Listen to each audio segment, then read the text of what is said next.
Agora a gente vai falar sobre os métodos de calibração. Então, os métodos de calibração, nós vamos ver dois principais, que são muito utilizados, que é a curva de calibração externa, também chamada de curva analítica, e a calibração com o padrão interno, tá? Então, a calibração com o padrão externo. Então, o padrão externo, ele é preparado separadamente da amostra. Então, geralmente solução, né? A gente prepara a solução de concentração conhecida do teu padrão. Já o padrão interno, ele vai ser adicionado na própria amostra. A gente vai ver daqui a pouco por quê e quando que isso é necessário, tá? Vamos começar com a padronização externa. Os padrões externos, então, eles são utilizados para calibrar instrumentos e procedimentos quando não tem efeitos de interferência de componentes da matriz na solução do analito. E o padrão interno, quando tem problemas de interferência de matriz, tá? Vocês podem pensar, mas se não tem interferência, então eu poderia usar sempre o padrão interno. Tem algumas desvantagens também que a gente vai ver daqui a pouco, certo? Muito bem. Com relação à calibração com padrão externo, o que acontece? Nós vamos preparar para fazer essa calibração várias soluções. Então, você vai preparar uma série de padrões contendo analito em concentrações conhecidas, tá?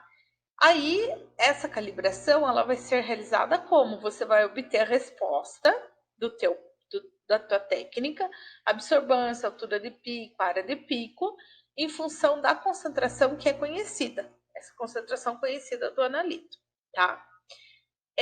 Para poder vocês entenderem o que é a curva de calibração, por que é tão importante fazer ela, nós vamos estudar o método dos mínimos quadrados, que de longe é um método muito utilizado para fazer a curva de calibração, a curva analítica, tá? Então, o que acontece? O método dos mínimos quadrados, quando eu vou fazer, preparei lá 5 soluções, 5 pontos de concentração conhecida do meu padrão. E eu fiz a minha medida. Isso tudo está representado aqui por esses pontos que estão aqui em pretinho, certo? Muito bem, eu plotei lá, depois a gente vai treinar como que faz isso, como que faz a curva de calibração no Excel, né? E plotei. Aí, o que aconteceu? Nós traçamos aqui uma melhor reta. Na verdade, é isso que o método dos mínimos quadrados faz.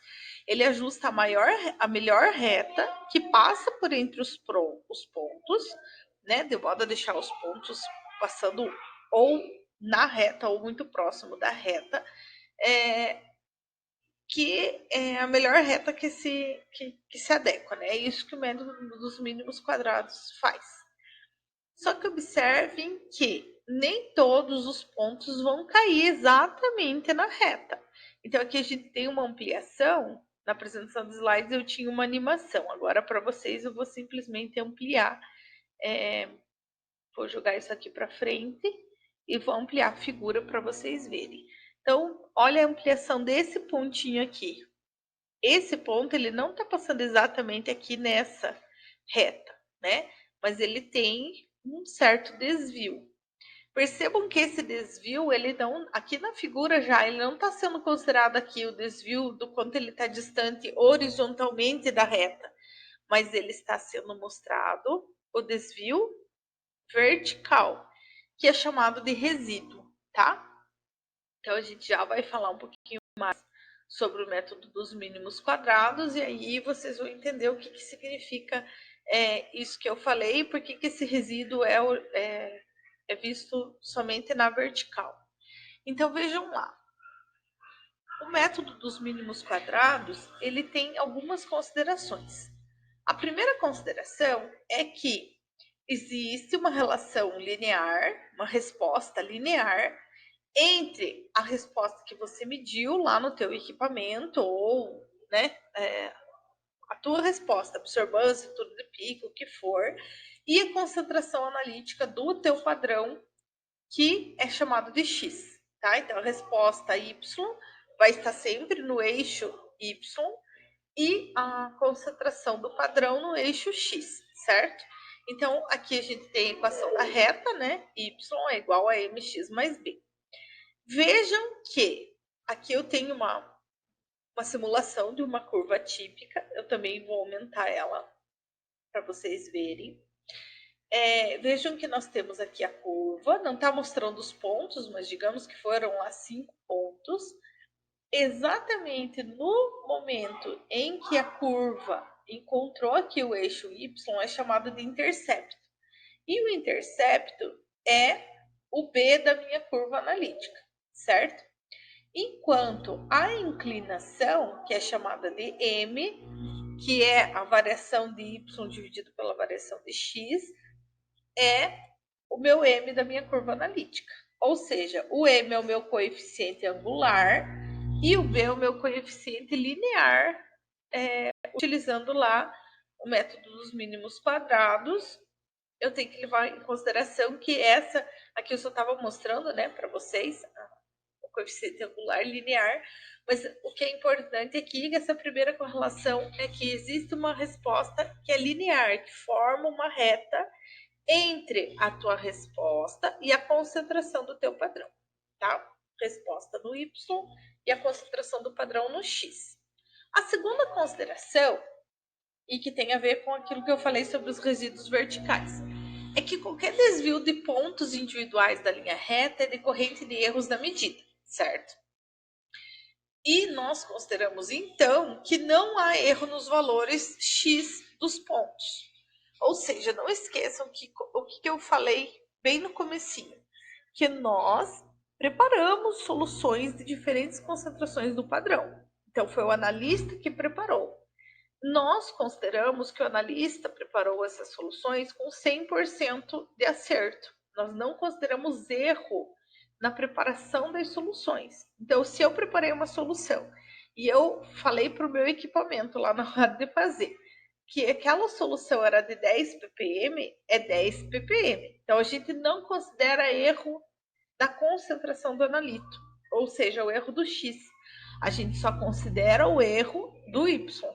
Essa é a segunda consideração do método dos mínimos quadrados, que é bem importante, tá? Então, o que acontece? Como que nós obtemos essa linha dos métodos dos mínimos quadrados? Primeiro, teoricamente, a gente vai ver como que obtém essa linha matematicamente falando aqui, para depois ir lá para o Excel, tá? Então, esses desvios verticais de cada ponto que eu falei para vocês, eles são chamados de resíduos, tá? E essa linha gerada pelo método dos mínimos quadrados é aquela que vai minimizar esses resíduos, tá? Na verdade, ela minimiza a soma dos quadrados dos resíduos. Matematicamente é isso que faz. Por isso que se chama método dos mínimos quadrados. O método dos mínimos quadrados ele vai ajustar a melhor curva de forma a reduzir esses resíduos de cada ponto, certo? Então, sempre o resíduo é no Y. Resumindo, né, a análise linear dos mínimos quadrados ela vai fornecer a equação para a melhor reta entre os conjuntos de pontos x e y, sendo que os dados de x eles vão apresentar uma incerteza desprezível, ou seja, nós não temos dúvida nos valores de x, por isso que nós consideramos os resíduos lá de y, e esse é o modelo da regressão, certo? Muito bem, no próximo vídeo a gente vai falar então como que matematicamente faz isso. Vai ser uma série de equações que nós vamos ver e fazer exemplos de como que faz as contas.